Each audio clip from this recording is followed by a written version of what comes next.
खंडणी प्रकरणात वाल्मिक कराडच्या अडचणीत वाढ होणार असल्याचं दिसतंय। खंडणी प्रकरणी अटकेत असलेल्या विष्णू चाटेची चौकशीमध्ये मोठी कबुली समोर आली आहे। वाल्मिक कराडनं पवन चक्की कंपनीच्या अधिकाऱ्यांशी फोनवर संभाषण केलं होतं असं जो हत्येच्या आरोपाखाली अटकेत आहे त्या विष्णू चाटेनं कबुली दिलेली आहे। त्याच्यामुळे आता वाल्मिक कराड ज्याच्यावर अजूनही हत्येचा गुन्हा दाखल नाहीये पण खंडणीचा गुन्हा दाखल आहे, त्याच्या अडचणी आता वाढण्याची शक्यता वर्तवली जाते। वाल्मिक कराडनं पवन चक्की कंपनीच्या अधिकाऱ्यांशी फोनवर संभाषण केलं होतं अशी माहिती आहे। त्याच पवन चक्कीला खंडणी मागितल्यावरून हत्या झाल्याचा आरोप होतोय संतोष देशमुख यांची आणि त्याच्यामध्ये आता एक मोठी कबुली सध्या हत्येच्या आरोपाखाली कस्टडीमध्ये असलेल्या विष्णू चाटेनं दिलेली आहे। तर वाल्मिक कराड विषयी ही कबुली त्यानं दिलेली आहे आणि त्याच्यामुळे आता वाल्मिक कराड याच्या अडचणी वाढण्याची शक्यता आहे। वाल्मिक कराडनं पवन चक्की कंपनीच्या अधिकाऱ्यांशी फोनवर संभाषण केलं होतं असं विष्णू चाटेनं म्हटलंय। तर वाल्मिक कराडच्या अधिकाऱ्यांशी बोलणं झाल्याची कबुली चाटेनं दिलेली आहे।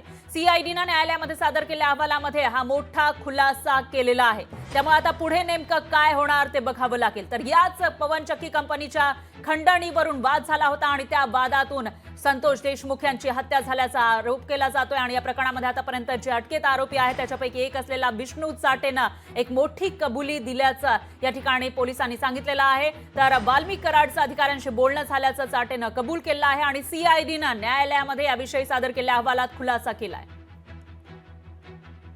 आणि याविषयी अधिक माहितीसाठी आपले प्रतिनिधी विकास माने हे थेट आपल्यासोबत जोडले गेले आहेत। विकास, काय सांगाल? संतोष देशमुख यांच्या हत्या प्रकरणाचा जो आरोपी आहे चाटेनं एक मोठी कबुली दिल्याचं कळतंय, नेमकं काय म्हटलेलं आहे चाटेनं आणि त्याचं कनेक्शन आता वाल्मिक कराडशी कसं जोडलं जातंय? हो फरा, या ठिकाणी आपण निश्चित पाहू शकतो की जो काही मसाजोग गाव आहे याच मसाजोगच्या गावाजवळ ही आवादा एनर्जी नावाची पवनचक्कीचा प्रकल्प आहे।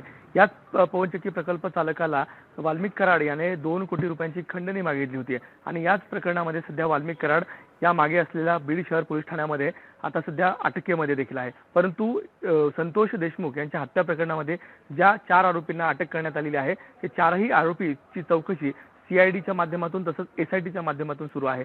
आज झालेल्या या संपूर्ण चौकशीमध्ये विष्णू चाटे जो की अजित पवार गटाचा तालुका अध्यक्ष होता त्याने मोठी धक्कादायक अशी माहिती दिलेली आहे की जो काही प्रकल्प चालक तिथे जो मॅनेजर होता त्याचं आणि वाल्मिक कराड याचं फोनवरनं संभाषण झालेलं होतं। त्यामुळे निश्चितच या संपूर्ण प्रकरणाशी वाल्मिक कराड म्हणत आहेत की माझा कुठलाही संबंध नाहीये, परंतु विष्णू चाटे यांनी दिलेल्या या स्टेटमेंटमध्ये मोठा जो खळबळ आहे ती निश्चितच मांडल्याचं पाहायला मिळत आहे। कारण की या स्टेटमेंटच्या नंतर आता वाल्मिक कराड याच्या भोवती ही काही हे संपूर्ण प्रकरण आहे त्याची संशयाची जी सुई आहे ती आता फिरताना पाहायला मिळत आहे। सध्या याच ठिकाणी जे काही वाल्मिक कराड असेल त्याबरोबर जे इतर आरोपी आहेत त्यांची देखील चौकशी हे नित्यनियमाने सध्या सुरू आहे। सीआयडीचं पथक जे आहे ते सध्या वाल्मिक कराड याची आज सलग 3ऱ्या दिवशी या ठिकाणी चौकशी सुरू आहे आणि जे उर्वरित आरोपी आहेत त्यांना मात्र या ठिकाणावरून हलवण्यात आलेलं आहे, त्यांची 2ऱ्या ठिकाणी चौकशी सुरू आहे।